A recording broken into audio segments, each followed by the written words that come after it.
Thank you, and thank you, Prime Minister, for coming, for joining this debate, and also for bringing in the sense of urgency. I very much appreciate that, and also your very clear words on the rule of law, on the bad situation that we see in several countries in the European Union. So my question directly on that would be, what exactly are the Netherlands going to do in Council to support the Article 7 procedure on Poland, but also when it goes beyond Poland? What exactly are you going to do that?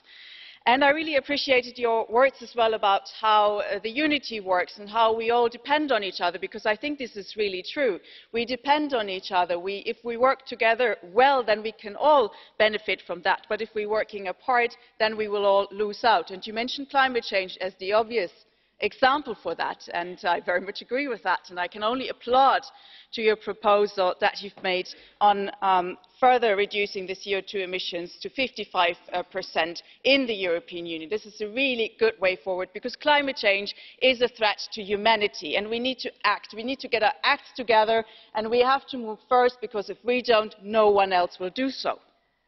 But of course, in order to achieve that, you will also have to talk with your colleagues and your neighbours. You will have to make sure you get a majority in Council, because we in Parliament, we're not the problem. Actually, not even the others are the problem. The problem is the Council, so we're there. Please go ahead, put some pressure on your colleagues to make sure that we get to that aim. And if we can talk about dependency, I would also like to mention the fact that they're very much dependent on each other in economic terms. And the economy is, I understand, a very central point in how you view the European Union and even how you view the world. And you have said that everyone needs to put their house in order. I think that's not the first time you've said that. You've said that repeatedly. But putting your house in order, it doesn't work if you say everyone puts their house in order and everyone does their thing and then all will be well. Because we have a common market, we have a common currency. We're all interlinked, our economies are interlinked. So if one wants to export, someone else needs to import. This is how it works. We're all interdependent on that. And if everyone has to save and save and save, then who's going to drive demand? And you've been very critical again here today of others not getting their budget in order. But I would say, actually, one of the reasons other countries are not managing to put their budget in order, that's actually you. It's your government and previous Dutch governments, by being a tax haven, by a long history of blocking and frustrating and delaying European action against tax avoidance. Bravo.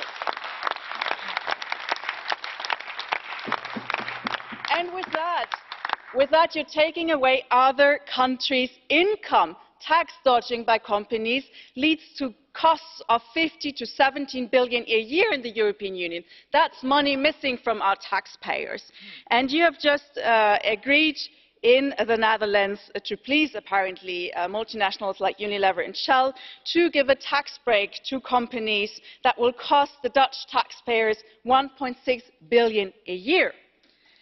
And out of the 20 largest companies in Portugal, 19 have used Dutch letterboxes to avoid paying taxes in the midst of the economic crisis.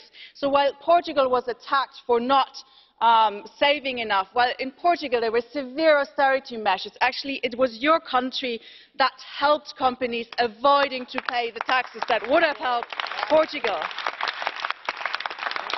So how do you expect Portugal to get their house in order? And why do you actually not cooperate with your colleagues in the Council? You're competing with them. So actually, Mr. Rutte, less tax competition would actually be more.